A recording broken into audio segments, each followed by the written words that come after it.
Constant static. Oh, Namaste, Guruji. namaste.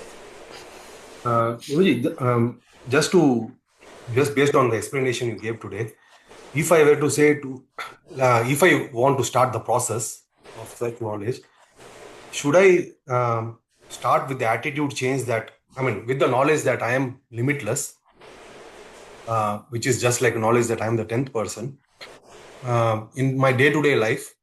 Should I just bring in this attitude saying that if I face a problem, not that I'm a limited being, so I go with the knowledge saying I am a limitless person. So looking at the bigger picture, the problem itself becomes smaller. So is that the constant practice of that thought would be a good starting point? Right, right. So definitely, keeping that vision in the back of your mind helps a lot. Helps a lot because that will tell me that I am responding to situations, looking at these situations as absolute realities. You may have to respond to such situations exactly as they are. If there is a sickness, then I have to take care of the sickness. I will take care. But at least, what about my emotional response? Emotional response can be calibrated now. Very calibrated. So, this vision will make a dramatic shift in my responses, in my general relationships. Everything will automatically improve. It will improve because now I can let go of certain things. I can let go. Okay, this is how things are, or okay, that person is like that. What to do? And I don't need to allow that to impact me. Even though those I don't allow it to impact me is even advice given without Vedanta. Also, that advice is given. But now that same advice becomes even more real for me, and because thanks to Vedanta, something big I'm looking forward to. Therefore, those things which I used to ignore before, those values become even more relevant to me. So yeah, keeping this vision is in fact is the best way to be sane. Number one, best way to Yeah, be that's a sane. big picture in the vision. Big picture is needed. Big picture is needed. So I look forward to that, and that vision will help me manage my life better. And slowly, what happens? There is a transformation that occurs, and then of course I will gain that vision as well. It's like if I think I am the pot, I can be broken, but if I think I am the clay, there is no breaking there. There is no breaking for the self. That's a huge revelation, and it should become real to me. It will become real to me later. But that vision should not make me say no. It's all right if I'm sick, and therefore I don't. It's only the body that is sick. Atma can never be sick. I can't say that also because then I am Mm. violating my dharma. Mm. So dharma is there. As long as ajnanam is there, dharma is there.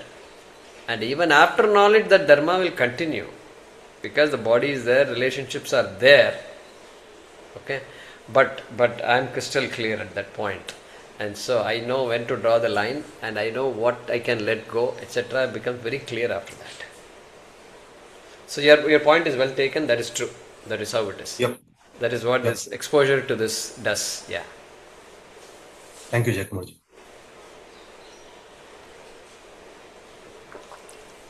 Yeah, Premaji, go ahead. Okay, now, Guruji, you were explaining in Ajnana, we entangle ourselves in the four parts of the output of karma.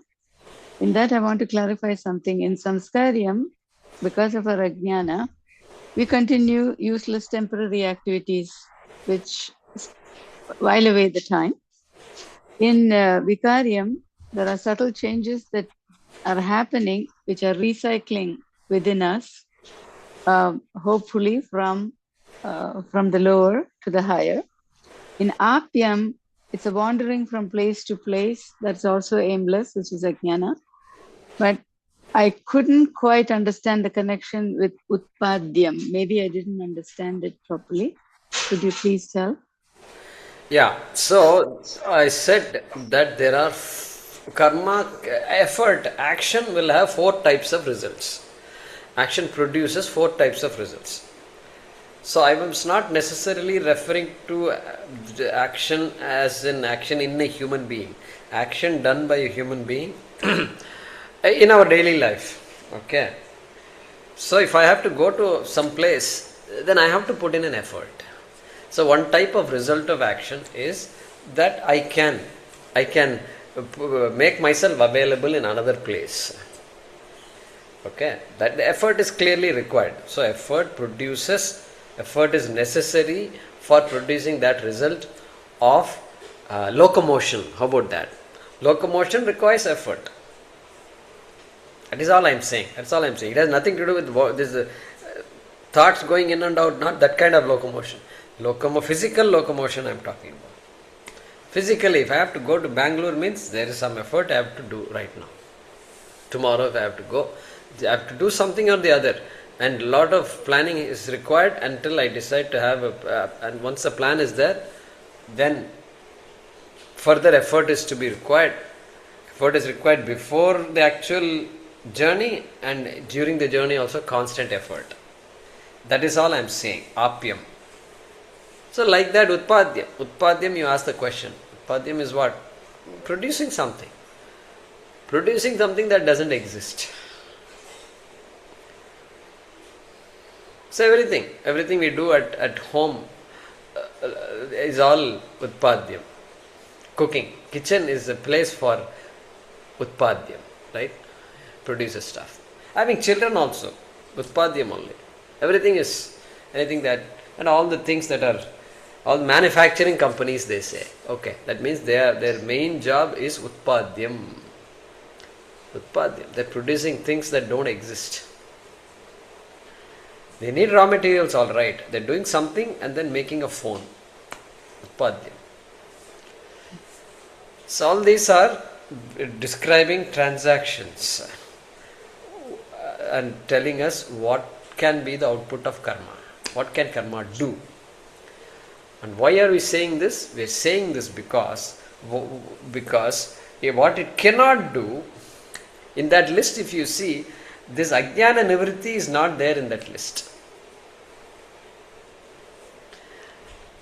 If I want to know something, karma cannot help. Karma can help. A lot of karma is involved in knowledge. Of course, knowledge seeking is a big effort involved. But knowledge itself is not a product of karma. In general, and for Atmavidya, for sure we have to bring it up, because knowledge is the thing. There is no karma involved in moksha. Karma is not moksha phalam, it is only jnana phalam. Was that helpful, Premaji? Thank you, Guruji. Yes, it is. Thank you.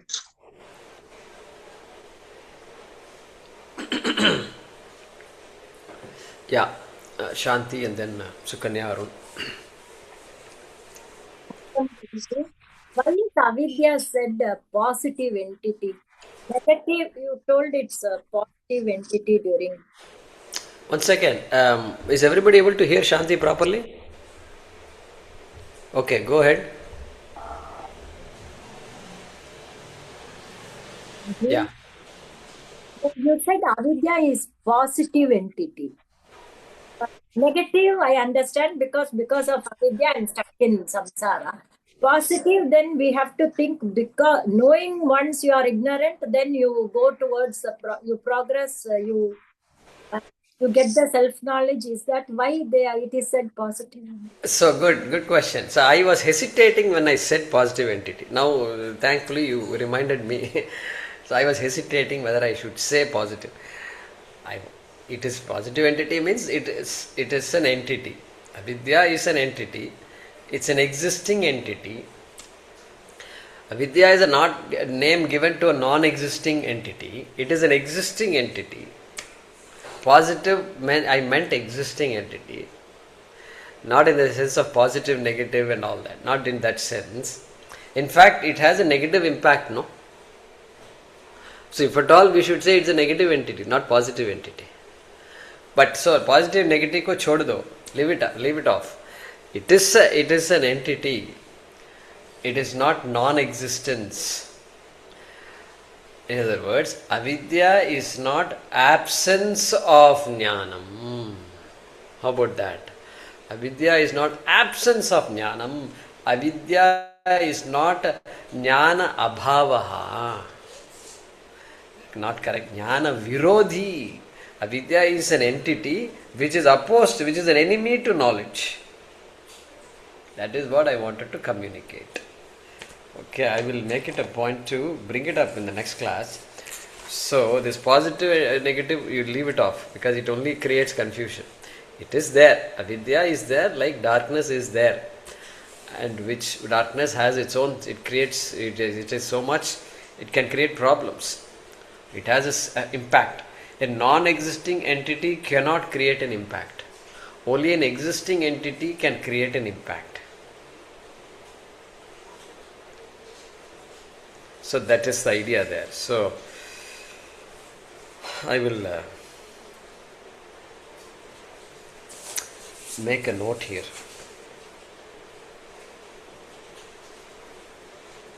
So does that help, Shanti? But you made special mention about the positive and this thing, I thought twice. Correct. So that word positive has to be given up. It's not correct. It can only cause confusion.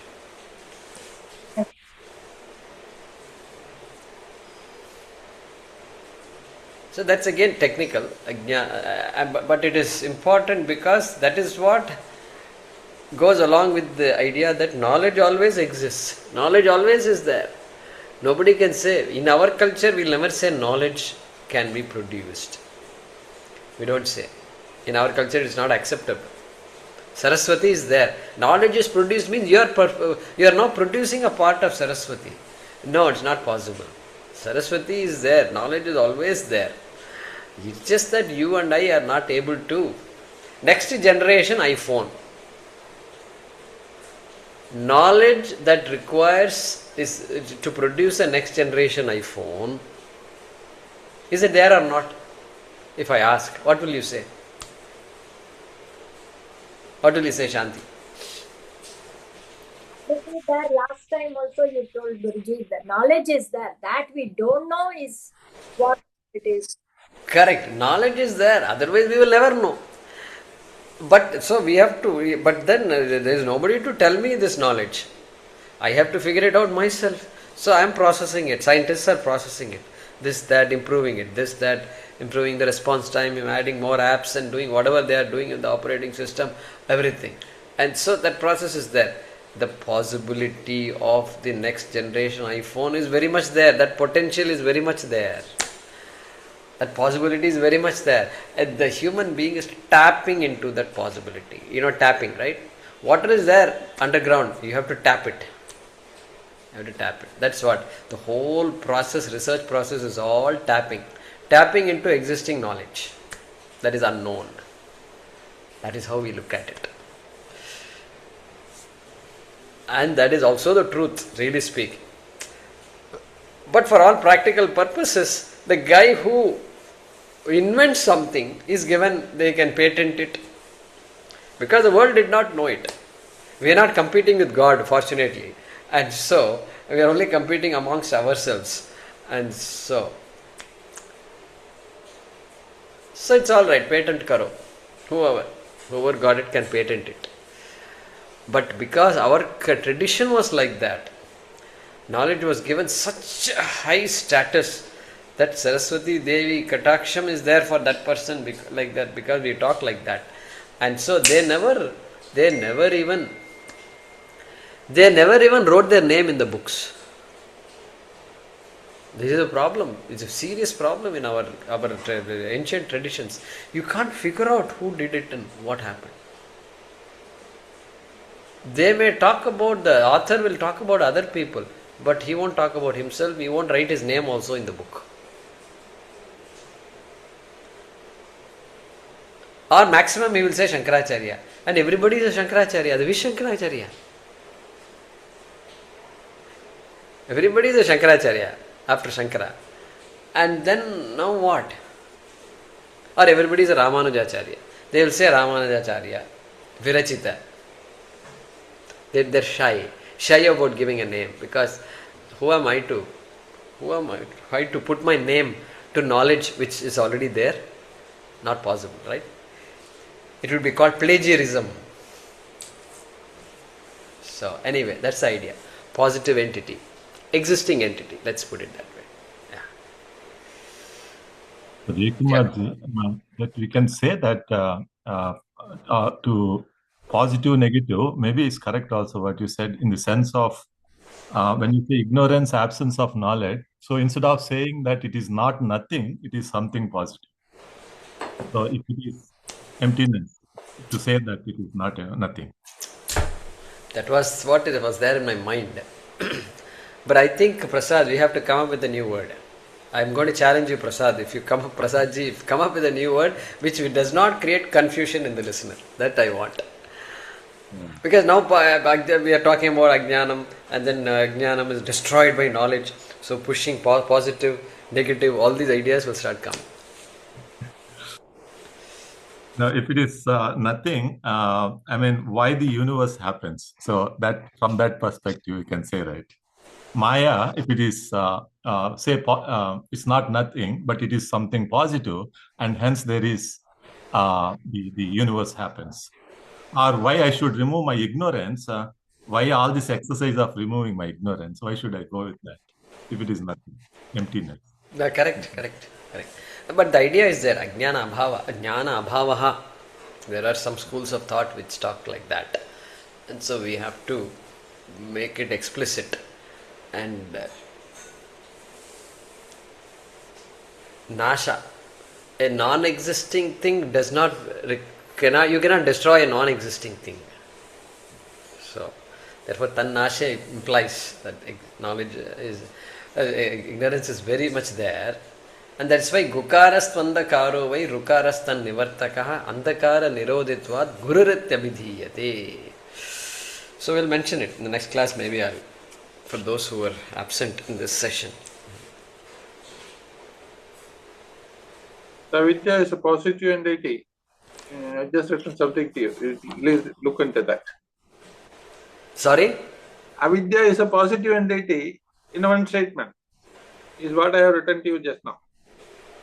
Sorry, avidya is a positive entity, what? In one sense. I know in one sense, that is the sense I said. I am saying that sense, I have to think about it. It is causing confusion. If something causes confusion, we have to rethink. That's the job of a teacher. Because every word is important for me. If something causes confusion, even though I like that word, I have to say ragadvesha indriyasyarte ragadvesho vyavastitau tayor navashamagachet. So just because I like the word positive, I can't use the word positive. So we will see. We will see. I think there are better words. It's an existing entity, is fine. We'll think about it. Yeah. Anyway. Some technical words may be there in English also, in philosophy and all. So Vartamanaha, it is very much there. So as the positive. Yeah. Thank you. Yeah, Sukanya, Arunji, go ahead. Guruji, is my understanding correct? When I say ignorance, which is the form of darkness, which is expressed in form of darkness, is caused by the chadar which you explained. We use the term chadar, or the thing that is covering, is as a result of the manifestation of all our experiences that we must have gone through in all the previous lives, or the current life, which is experienced by the body, mind, and the sensory objects. Is that what is the chadar which is causing this darkness? So your question is, this ignorance is caused by what? Yeah. Yep. What causes this ignorance? If ignorance is a problem, how did I become ignorant? Correct. That is my primary question. Correct. That's your question, right? Correct. So let's put it that way. Okay. So this here comes another important Vedanta idea, Vedantic presentation, which is this avidya is anadi. Anadi means what? It has no beginning.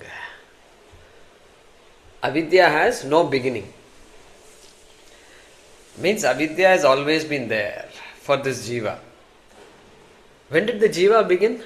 When did my birth start? When was my first birth? If you ask all these questions, there is no answer to that because there's no answer because if there were a beginning, let's say I was born some 10 million years ago. I means as the jiva. 10 million years ago, I've been lagatar, I've been just living, birth after birth, life after life. Hey, why was I born if you ask? Last time we discussed. So that because of avidya, there is karma, there is karma phalam, and then karma phalam manifests as punyam papam, and that punyam papam has to germinate in the form of another birth. So birth itself is a result of karma phalam, which is a result of karma, which is a result of kama, which is a result of avidya. So avidya is the mother of all this whole punarapi jananam, punarapi maranam. Therefore, I can't say all the experiences I went through is what created avidya. I can't say because I just said avidya is what created all this life. Life means bunch of experiences. And so when did this avidya get started? Unfortunately, the answer is going to be what? If it really started at one particular time, then before avidya, what should have been there? Vidya should have been there. Absence of avidya means vidya. If vidya was there, if Atma Vidya was there, another birth itself is not possible, which we are going to study later. But vidya is there means another birth is not possible. So, therefore, avidya cannot begin. After vidya, avidya cannot come. That is what I am saying here. If after vidya, avidya can come, then this whole study is meaningless. Once knowledge is there, it is there. Dashamaha is there, over, that's it. Then there is no question of him again coming back to the same problem. At least in this example, we can create a situation where something and then he can forget all these possibilities are there. That's because it's a transactional example. But as far as Atma Vidya is concerned, once Atma Vidya takes place, Ajnanam goes away, that Ajnanam cannot come back. Therefore, this avidya cannot have a beginning. So we say it is anadi. Therefore, jiva is, when did jiva start? Jiva also is anadi because avidya is anadi. And so avidya is the root cause of this, and so Vedanta just goes after the root cause. Root cause. That is why it's boldly Shankara can say, aviroditaya karma. Whatever I do is not going to make a difference. I can make few differences. In terms of my livelihood, I can make a difference. That's about it. But in terms of this punarapi jananam, punarapi maranam, zero difference. Zero difference. I can have a better life. Everybody wants a better life. That's all we can get. Better life is all I can get. If somebody says no, there has to be something more than better life, then you have to come to this.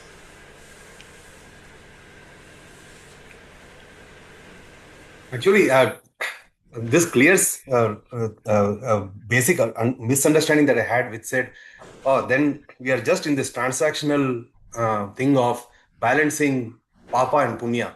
And then once the balance hits, then we are there. I don't think that is then correct. It is just the process, right? But I'm really excited to know the statement you made. I really want to know how avidya never has a beginning.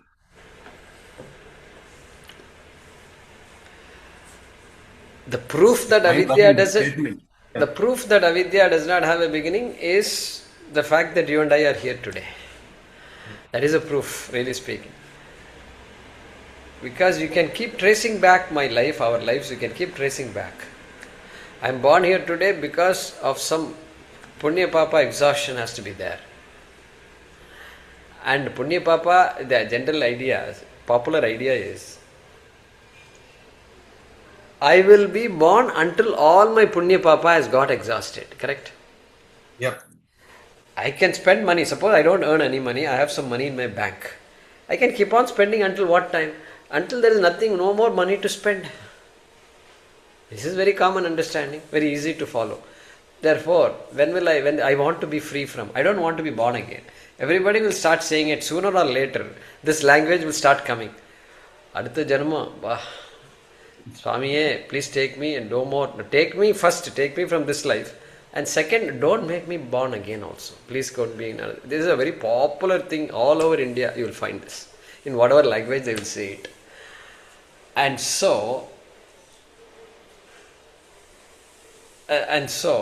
that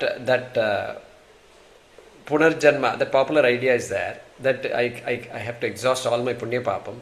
But the problem is, avidya being anadi, this jiva being anadi kala, jiva is there and has had many human births before this birth also, because without that this karma phalam could not have been there.